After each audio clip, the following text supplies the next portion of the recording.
ladies and gents. We're here today learning about reading text structure and going to look at an example of a question that uses text structure with a reading passage. Today's reading passage is called The Mighty Monarch Butterfly Migration. Let's go ahead and read the reading passage. I'm going to go ahead and read it out loud for instructional purposes, but normally in tutoring, I would have the student read this.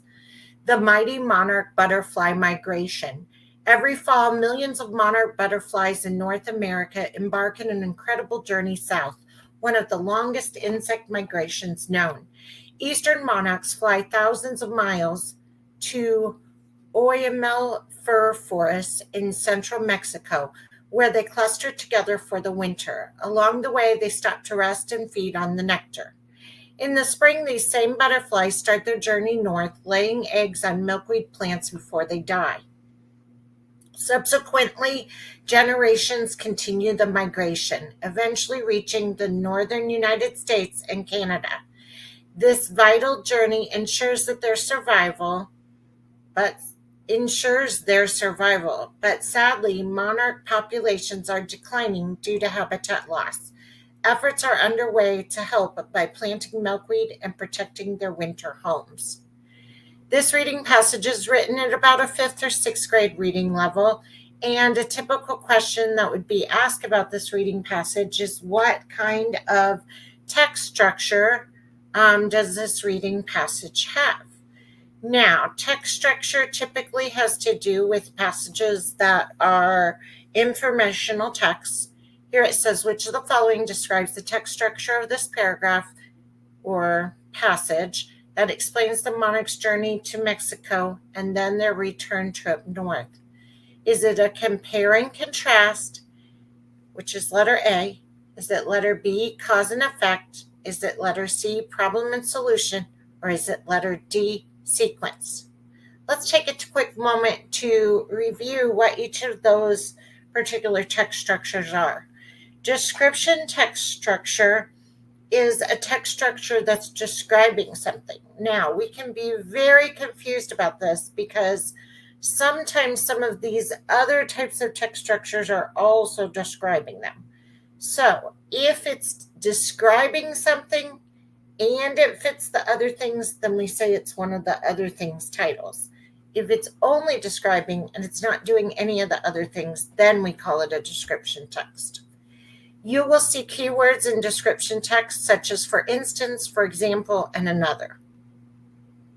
If it's a sequence text, it's going to be telling me the order of events that something happens in. So it might talk about dates in order. It might use words like before, after, or finally. It also might talk about months or seasons in order. Anything that has to do with sequencing or putting things in order. The next text structure is compare and contrast. It's explaining how things are alike and different. So keywords might be similar to, both, also, different, however.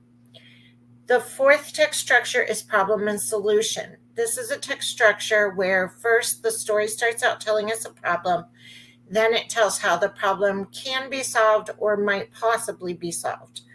Problem, solution, solve, and dilemma are some of the keywords in that type of text structure. The last text structure is cause and effect.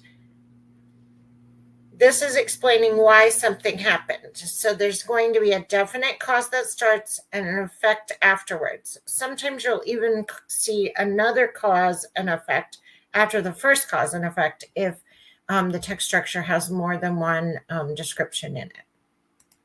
So let's go back to our story. I just went through this story and found some keywords. I noticed that the keywords every fall, for the winter, in the spring, and before they die was in this. I also even see the word subsequent generations. So this is talking about something happening over a time period. So therefore, because of that, it's going to fall into one of these 5 categories: description, sequence, compare and contrast, problem, solution, cause and effect.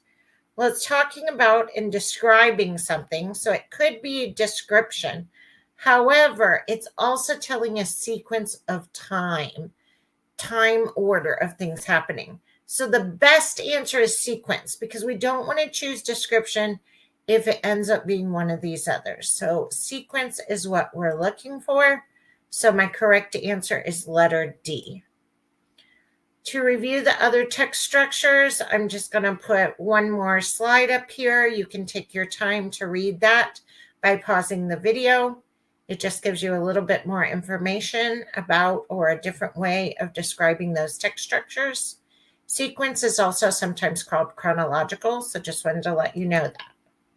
If you enjoyed learning with me today, consider Michelle W. Lanscorn or Michelle W. period as your elementary tutor or middle school tutor. I typically do not work a lot with high school students unless they have learning gaps, just an FYI there. And please feel free to message me on Wyzant or give me a phone call so we can set up some tutoring for you. Thanks. Have a great day.